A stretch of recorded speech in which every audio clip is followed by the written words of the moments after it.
On se retrouve sur Angers Geek Fest et on va continuer à visiter ce salon, à profiter des moments que l'on peut avoir dans ce salon. On a déjà la première partie de la vidéo qui s'est sortie il y a peu de temps, hein, je vous invite à aller la voir. Et là, on est parti pour la deuxième vidéo, hein. On a coupé ça pour que ça soit digeste parce que franchement, le salon est énorme et il y a vraiment beaucoup de choses à faire. Allez, on est parti. Ici, hop, je vous propose le stand de Ludo Trotteur. Voilà, également un autre magasin de vente de cartes que vous avez ici à Lafayette.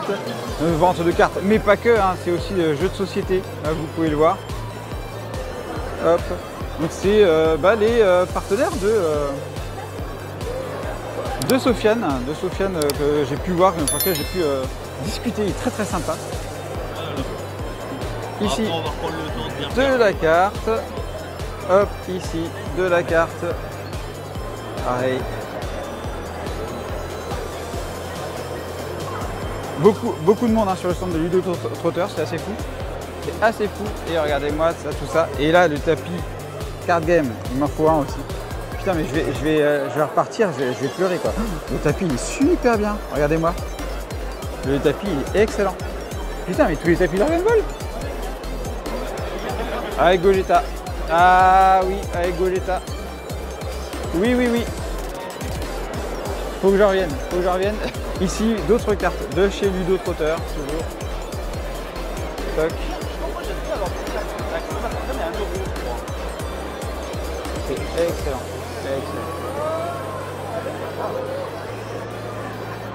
On arrive sur une petite expo, années 90. Regardez-moi ça. La maison de Kame Sennin. La maison de Kame Sennin. C'est oufissime. Excellent. Et regardez là. Hop. Avec des petites illustrations juste au-dessus. C'est super sympa. Regardez-le ici. C'est super sympa. Et là, hop. C'est top. Oh, l'exposition. Regardez-moi ça. Une exposition Dragon Ball complète, carrément quoi. Centre de commandement quoi. Non mais j'hallucine quoi. C'est excellent. C'est excellent. Ah, je kiffe. Regardez-moi le pilote. Maille. L'avion. Plume. Yamcha, mais c'est excellent, et storyboard ici. Ah, je reviens, je pense en photo. Hein. Ah, c'est excellent. Ah, le kiff. N'hésitez pas à faire pause. Hein. Ah là là. J'adore. J'adore.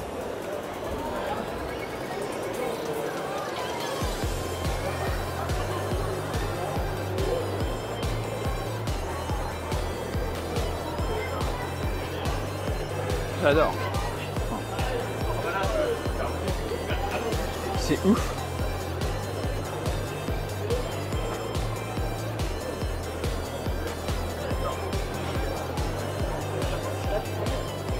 Et là, regardez-moi ça là. Pof. Autre vitrine, figurine. Avec des livres.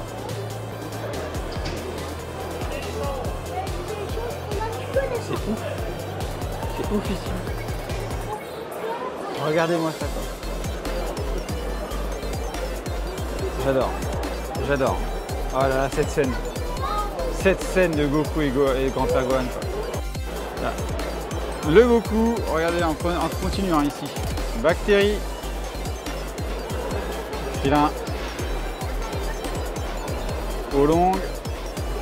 Voilà. C'est super. Ça c'est fait par l'atelier du Papercraft. Avec ce Goku en papier. On peut pas toucher. Superbe.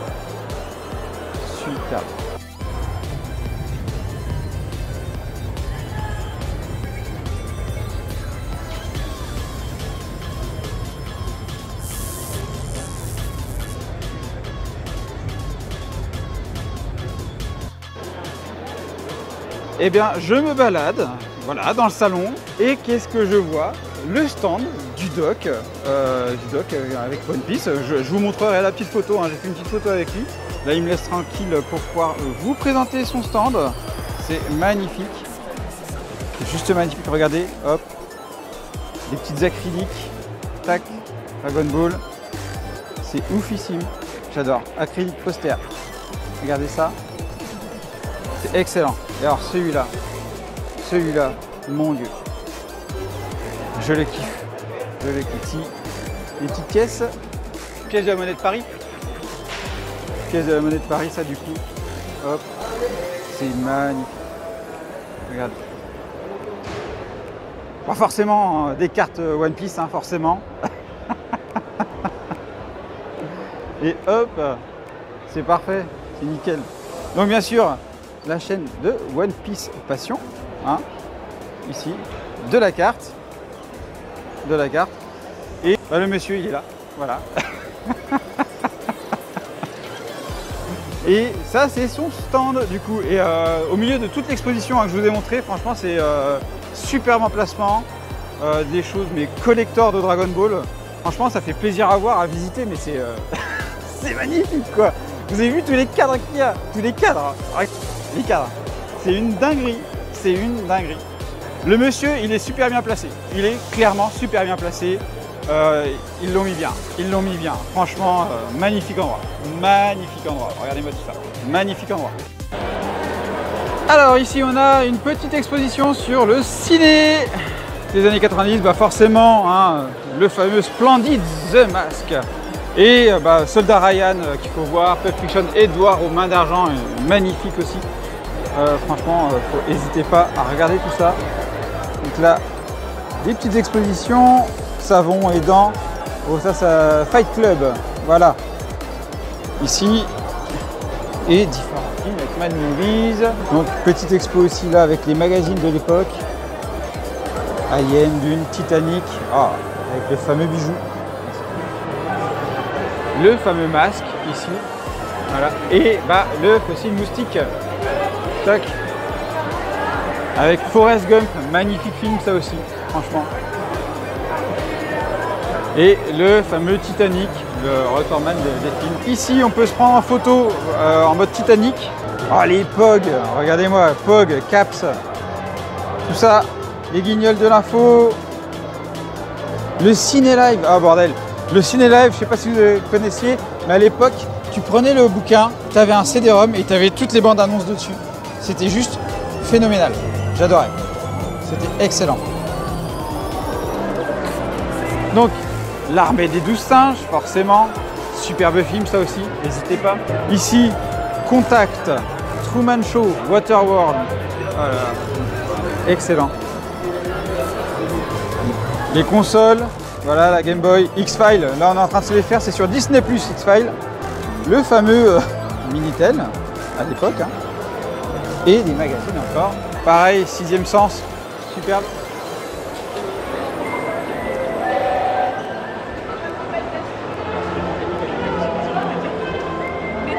Ici, les magazines. Là, je sais pas si on va attendre, il y a la musique de X-Files juste à côté. X-Files, superbe, la musique elle est reconnaissable. Les fameux 3 coquillages de Demolition Man. Voilà, ceux qui ne savent pas comment aller aux toilettes, bah, c'est tellement simple avec 3 coquillages. La main, voilà, du fameux T800. Et du coup, l'équipement de Men in Black. Men in Black que l'on a ici. On continue avec ici Jumanji. Regardez-moi Jumanji, le plateau de jeu. Superbe. Avec Harry Potter. Voilà, Basic Instinct, The Ring. Ça, ma femme, elle a eu peur avec ce film-là. Blair Witch Project, magnifique film aussi. Scream. Terminator, Judgment Day. Jumanji encore, hein, comme je disais. Sixième Sens. La Cité de la Peur. Je crois que ça va couper. Je suis trop content. Qui ne connaît pas ces répliques cultes? Voilà. Didier, le fameux film d'Alain Chabat, tellement décalé, tellement excellent. Le Silence des agneaux, voilà. Magnifique film ça aussi. Franchement, un film culte. Akira. Akira, ce magnifique manga, ce film d'animation énorme, énorme. Là, on est sur le fameux Zack Mictel de Stargate, utilisé par les Goa'uld, et le masque de la princesse Mononoke. Ici, on est du coup sur les mangas avec Ghost in the Shell, en termes d'anime bien sûr, Akira, Evangelion. Evangelion, regardez-moi cet anime, lisez le manga. Les tombeaux des Lucioles, qui n'a pas pleuré devant ce film? Qui n'a pas pleuré devant ce film? Et on continue ici avec encore des magazines, le Guinness Book des records et Buffy également sur Disney+, d'ailleurs, pour ceux qui veulent découvrir. C'est top. Avec le fameux pieu, hein, Buffy contre les vampires et le livre Charmed. Voilà. Les héroïnes, comme je vous disais justement, Buffy Summers. Charmed ici, d'Anna Scully, bien sûr. Mademoiselle Parker de Caméléon. Les jeux télé ici avec Hugo Délire, par exemple, sur lesquels on jouait avec les touches du téléphone, le juste prix, etc. Voilà. C'est magnifique. Je retourne clairement en enfance avec tout ça. Oh là là, c'est toute mon enfance. Enfance, adolescence, les Animaniacs avec Minus et Cortex qui domineront le monde, Minus. Et le fameux Batman. Voilà, meilleur anime Batman qu'ils ont pu faire. On enchaîne avec le fameux détecteur de dinosaures. Voilà, tu mets un verre sur une voiture et tu vois si un dinosaure approche.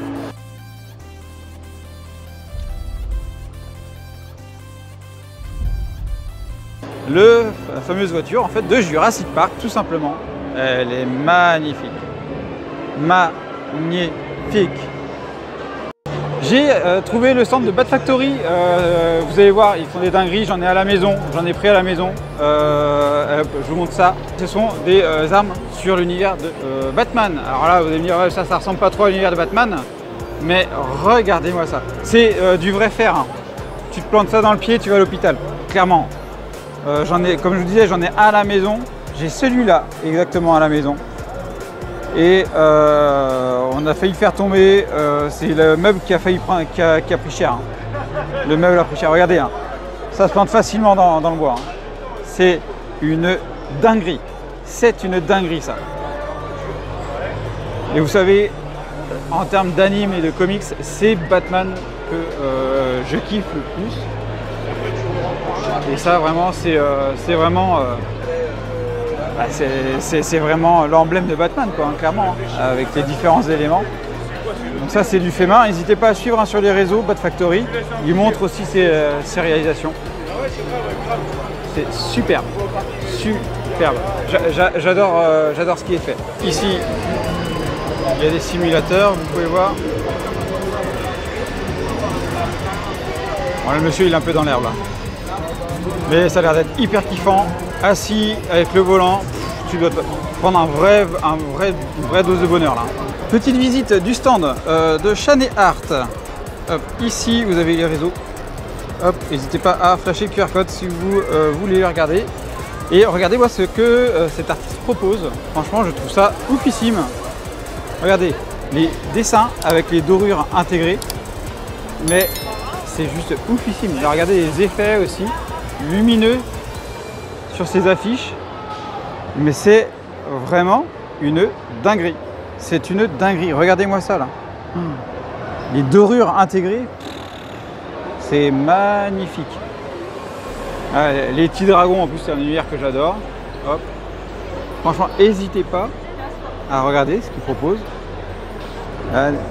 Des livres magnifiques en termes de dessin.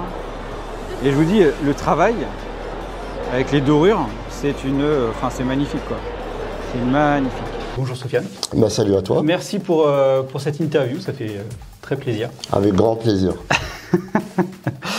Alors, du coup, donc tu as été un acteur majeur du Club d'eau. Ah non, ça c'était pour Jackie. Tu n'as pas non plus chanté le générique de Nicky Larson. Non, c'est pas ça. Je peux chanter, hein, on connaît très bien. Bon après, l'interview elle serait ratée sinon si je commence à chanter. Non. Déjà, on va commencer par des questions un peu basiques. Ta communauté connaît, mais déjà, présente-toi, s'il te plaît. Oui, bah, Sofiane le Geek, voilà, je suis sur YouTube, TikTok, Twitch, créateur de contenu, principalement dans l'univers de Dragon Ball, parce que voilà, c'est ma passion depuis que je suis tout petit. Ouais. Un réseau YouTube et tu as aussi du TikTok hein, où Ouais. Tu réponds pas mal à des questions. Exactement, j'aime bien faire des quiz, propager également cette passion auprès des plus jeunes, parce que forcément des fois avec ce contenu TikTok, je tombe sur de tout âge, et j'aime bien leur demander est-ce que vous connaissez Dragon Ball quand ils sont assez jeunes? Quand on me dit oui, je suis content, quand on me dit non, je suis obligé de les réprimander. En mode doc en ce moment. Exactement, en mode docteur, ouais, c'est ça. Puis bah, s'ils ont besoin, on leur donne un tome pendant 42 jours. Voilà. Toi, comment tu as découvert Dragon Ball? Eh ben écoute, au Club Dorothée, enfin devant le Club Dorothée, qui était à l'époque sur TF1 à l'âge de 6 ans. Donc j'en ai 37, ça fait quand même 31 ans que je baigne dedans. Et puis je sais pas pourquoi, je regardais beaucoup à l'époque les dessins animés, les Disney, il y avait même Goldorak, etc. Mais j'avais pas d'attache particulière. Par contre Dragon Ball, je sais pas, ça m'a envahi. Et boum, je me suis pris d'attache et c'est devenu une passion depuis l'âge de 6 ans. Ok, donc même génération du coup. Forcément. Même si tu es un peu plus jeune quand même. Hein. Ouais. On dira rien. Comment en es-tu arrivé à partager ta passion sur les réseaux sociaux? Alors en fait, franchement, sur les réseaux, c'est vraiment à chaque fois coup de bol, coup de chance. Quand on dit ça, les gens ils disent non, mais c'est obligé, il y a quelque chose. Non, en fait, il n'y a pas vraiment de formule magique. C'est tu allumes ta caméra, tu fais ton contenu. Les gens, soit ils adhèrent à ta personnalité, ton humour, ton divertissement, et puis également ce que tu peux propager à travers tes connaissances. Voilà, c'est vrai que ça fait quand même 31 ans, comme j'ai pu le dire, que voilà, je kiffe Dragon Ball, que je lis Dragon Ball, que je regarde Dragon Ball, et également avec mon épouse, et également avec mes enfants. Et je pense que c'est ce que les gens ont aimé en fait dans mon contenu. Et puis voilà, ils ont commencé à me suivre, et voilà quoi, c'est parti. Ok. Donc ouais, ça te marque, on peut voir dans ta vie. Est-ce que tu as même plusieurs moments qui ont fait que ça a marqué ta vie? Ah bah ouais, pour le coup, ma première rencontre avec ma femme, forcément, elle kiffe autant Dragon Ball que moi. Donc je l'ai rencontrée quand j'avais 17 ans, on était à l'école ensemble. Et du coup, on partageait la même passion. Forcément, ça crée des liens. Et avec cela, ça a créé également 3 enfants. Donc forcément, c'est un événement assez marquant dans ma vie. Voilà. Effectivement, c'est pas le petit truc quand même. Non, c'est pas anodin. Voilà. Est-ce que tu as quand même réalisé beaucoup de choses autour de Dragon Ball? Est-ce qu'il y a encore quelque chose que tu aimerais réaliser, mais sur lequel tu sens que c'est du haut level? Clairement, en fait, il y a une chose qui me tiendra à cœur, c'est que quand on a eu le retour de Dragon Ball après une longue période, quasiment je crois 17 ans sans Dragon Ball, sans animé, sans manga, on a eu Dragon Ball Super qui est revenu sur le devant de la scène. Et c'était pas vraiment en fait ce que j'attendais comme retour de Dragon Ball. Il y a des bonnes choses, il y a des choses un peu moins bonnes, mais pour le coup, je voulais quelque chose qui sorte un petit peu de l'ordinaire, quelque chose sur les préquels, sur les origines des Saiyans, sur vraiment le peuple de Goku finalement. Et c'est pas ce que j'ai retrouvé. Donc je me suis dit, pourquoi pas essayer de créer une fanfiction avec mon propre scénario que j'ai en tête. Et ça serait ça vraiment que j'aimerais réaliser par la suite. Ok, ça marche. Du coup, Dragon Ball Saiyan Origins. Exactement, c'est ça, Saiyan Origins. Quelle transition sur la suite des questions, c'est magnifique. Incroyable. D'où t'es venue l'idée du coup, comme ça? Et comme j'ai pu te le dire, voilà, avec Dragon Ball Super, j'ai toujours eu en fait cette recherche d'en savoir beaucoup plus sur le peuple des Saiyans, parce que je trouve que c'est tout un univers à explorer et que ça n'a pas été assez approfondi dans l'œuvre de Toriyama. Et on va pas se mentir, voilà, moi, pour ceux qui me suivent, ils le savent très bien, mon perso préféré, c'est Bardock, le père de Goku. Je trouve qu'il a énormément de charisme, beaucoup de badassitude, et puis même le roi Vegeta, la mère de Vegeta, je me suis toujours demandé à quoi elle ressemble, pourquoi on n'en parle pas. Donc voilà, pas mal de choses que j'aimerais justement explorer, donc voilà comment l'idée est venue, quoi. Ok. Pour ça, tu t'es quand même entouré d'une sacrée équipe. Ouais. Tom graphiste. Oui. Artiste que j'adore, il a un trait magnifique. Kinto-un aussi, qui fait Exact. des montages de ouf. N'hésitez pas à les suivre, hein, d'ailleurs. Comment tu leur as présenté le projet?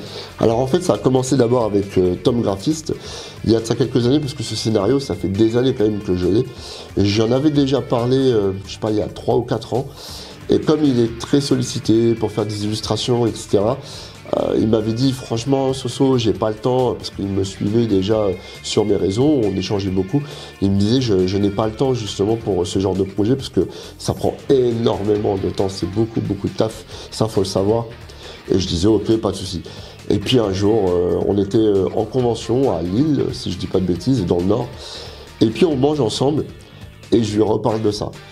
Il me dit, ah, je sais pas, et tout. Et quand en fait, je lui ai développé le scénario, il a commencé à avoir des images dans sa tête, et là, il m'a dit, eh, franchement, le scénario, là, il commence à me hype. Il m'a dit, allez, vas-y, let's go, vas-y, on se lance.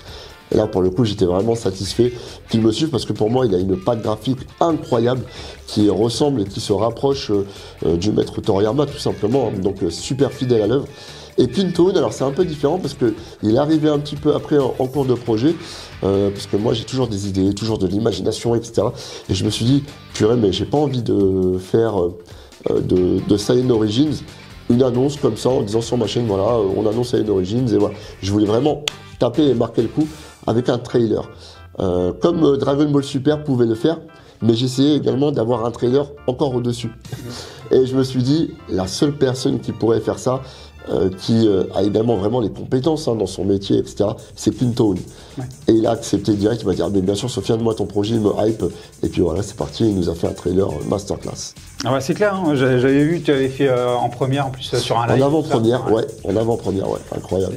Et puis, j'ai senti, en plus, quand tu avais présenté, la communauté, voilà, elle l'attend. Et même, mais pas que sur ta chaîne, mais sur Twitter, etc. C'est ça. Ça se relaie, quoi. Exactement. Les Espagnols également, les Américains. Et puis, je me souviens aussi, quand on l'a dévoilé, on avait fait également un salon dans le Nord, au salon Mani Manga, où il y a pas mal d'abonnés qui se sont déplacés. On était tous sur le devant de la scène. Et ils ont dévoilé le trailer sur le grand écran et tout. Ah, franchement, ça donnait bien. Et là, on a vu les abonnés qui ont tous applaudi, etc. Et même pour Tom Graphiste et Kinto, malheureusement, qui n'a pas pu se déplacer, mais qui a vu justement les images. Là, ils se sont aperçus. Ah ouais, là, on a attendu. Ah ouais. Donc, ça fait kiffer. Ça fait kiffer. Tu l'as dit, c'est énormément de travail. Ouais. Ça demande beaucoup de temps. Alors, déjà, pour peaufiner le scénario, les dessins, forcément, oui. Tout ce qui est mis en page, etc. Est-ce que tu as une idée de date de sortie ? Alors, j'aimerais bien cette année, parce que voilà, en 2024, on est sur les 40 ans de Dragon Ball. En plus, j'aimerais rendre hommage à Toriyama qui nous a quittés en ce 1er mars. Donc, on espère, je dis bien on espère, on essaie de tout faire pour fin d'année 2024. Et j'aimerais bien. Ouais. Franchement, j'aimerais bien. Donc, on va essayer de tout donner. Ok. Est-ce que déjà, dans ton scénario, dans ce que tu projettes, tu as déjà un nombre de tomes de prévu ? Ouais, clairement, moi, mon scénario, il était basé sur un one-shot. Ouais. Je voulais pas faire plusieurs tomes, etc. Déjà, comme ça sera beaucoup plus facile pour se le procurer, etc. Juste un seul one-shot d'une centaine de pages, et ça suffit. D'accord, ok. Est-ce que tu as déjà une idée de comment est-ce qu'on pourra se le procurer ? Ouais, bah en fait, tout simplement, souvent sur ma chaîne YouTube ou TikTok, j'annonce quand je suis en convention. Et bien, ce sera à retrouver dans les salons en convention quand je serai présent. Voilà. D'accord, on ne pourra pas faire de commande en ligne. Ça va être compliqué parce qu'en fait, après, il faudrait que je mette un système de site internet, etc. Et j'ai pas trop envie, voilà. Et puis, c'est vraiment pour ma communauté, également tous ceux voilà, qui veulent s'y greffer, il n'y a aucun souci. Mais vraiment pour les fans. Vraiment, c'est une œuvre que j'ai fait que je suis en train de réaliser avec Tom et Kinto, vraiment pour les fans de la première heure ou même de cette nouvelle génération qui ont envie justement de découvrir les origines des Saiyans. Donc, quand on kiffe, il faut se déplacer un petit peu. Voilà. Bon, j'espère que tu viendras dans le coin quand même. Ouais, il n'y a pas de souci. On reviendra ici. Nickel, nickel. Bon, tu as dit, on arrive aux 40 ans de Dragon Ball. Ouais. D'ailleurs, tu présentes là sur scène à Angers Geek Fest. C'est déjà le thème de Angers Geek Fest. Hein, c'est les années 90. Tu vas présenter les 40 ans de Dragon Ball. Tu as 45 minutes, je crois. Exactement. De prévu pour ça. Est-ce que pour toi, tout cela, ça a changé la dimension, la signification de tes interventions, mais également au quotidien, vu ce qui s'est passé récemment? Est-ce que, avec la mort d'Akira Toriyama, en gros, pour toi, ça a un nouveau sens? Bien sûr, parce que, alors c'est vrai qu'au fur et à mesure des conférences que j'ai pu faire tout au long de ces années sur Dragon Ball dans divers salons, Bah là maintenant, depuis un mois, à chaque fois on me repose la question. Et la suite sans Akira Toriyama, comment vous la voyez, comment vous sentez les choses, est-ce que ça vous a touché particulièrement plus que d'autres, etc. Alors forcément moi, la mort m'a énormément attristé, hein. Mais après comme je dis, on a tous une part toriyamesque dans notre cœur parce que voilà, on a grandi avec ça. Maintenant, comment ça va évoluer? Là, en l'occurrence, on a Dragon Ball Daima qui arrive, sa dernière œuvre sur laquelle il a bossé énormément. Donc je pense que pour lui rendre le meilleur hommage, bah, c'est de découvrir Daima et de lui laisser sa chance parce que ça a été très critiqué quand même par certaines personnes sur les réseaux alors que finalement, on connaît encore rien. Attendons de voir ce que ça donne et je pense que ça sera sans doute l'un des meilleurs hommages qu'on peut lui rendre et en espérant encore le meilleur pour Dragon Ball. Voilà, donc effectivement 40 ans, beaucoup de choses annoncées, donc du Sandland hein, qui sort en série sur Disney+, oui. Le jeu vidéo oui. Qui sort à la fin du mois, fin du mois d'avril. Tu l'as dit, Daima, et bah, on est dans l'année des 40 ans, il y a encore peut-être d'autres annonces qui vont sortir. Donc moi j'attends surtout du goodies, mais... Sparking Zero, en jeu vidéo. Sparking Zero, effectivement. Fusion World. Ah, Fusion World, le jeu de cartes, ah, oui, incroyable. Merci pour tout, Sofiane. Merci. C'est moi qui te remercie. Pour cette petite interview. Avec grand plaisir. Et bah, n'hésitez pas à le suivre aussi hein, sur ses réseaux. Merci beaucoup. Merci à toi en tout cas. Fin de la convention pour nous et bah, du coup je vais demander quand même à l'ami Le Mist qui était venu avec moi pour lequel c'est la première fois qu'il vient sur ce salon-là et j'aimerais bien savoir qu'est-ce qu'il en pense. Salut Mist, alors qu'est-ce que tu as pensé de ce salon? Eh ben, c'était un très bon salon, je l'ai trouvé un peu mieux que Art2Play personnellement. Surtout c'était très bien organisé, il y avait beaucoup de stands, que ce soit des stands d'artistes, des stands, des stands jeux vidéo, manga, et surtout il y avait des invités comme Sofiane le Geek, il y avait Hermite Moderne, il y avait pas mal d'invités qui étaient sympas, même Marcus. Et franchement l'animation et tout ça, j'ai vraiment kiffé, j'ai beaucoup plus aimé que Art2Play. Voilà mon avis du coup pour Angers Geek Fest. Bien, merci beaucoup Poto. Donc voilà, fin de la convention pour nous, on se rentre. Franchement, excellente convention encore une nouvelle fois. J'ai kiffé de fou. Rencontre avec Sofiane le Geek, rencontre avec le doc de One Piece Passion. Franchement, on est venu avec le Miss, on a passé un super moment. On a rencontré beaucoup de personnes qu'on côtoie un petit peu au quotidien et que tu n'as pas l'occasion de voir en vrai. Ça fait vraiment, vraiment plaisir. La convention, elle est encore mieux que la première fois. C'était vraiment un environnement années 90. Il y a de l'espace, c'est bien foutu. Les magasins sont hyper intéressants. Il y a de la bonne ambiance. Les gens sont hyper chaleureux. Voilà. Si vous avez l'occasion de faire cette conférence, la Angers Geek Fest, n'hésitez pas, allez-y. Elle est juste excellente. Allez, sur ce, moi je vous dis à bientôt pour une prochaine vidéo. Allez, bye bye! Et bien sûr, on n'oublie pas de s'abonner à la chaîne et d'activer la petite cloche pour être alerté des nouvelles vidéos, de liker la vidéo et également merci à ceux qui la partageront. Vous pouvez également me suivre sur Instagram, X, Facebook, TikTok, Twitch et me soutenir sur Tipeee. Vous retrouverez tous les liens dans la description.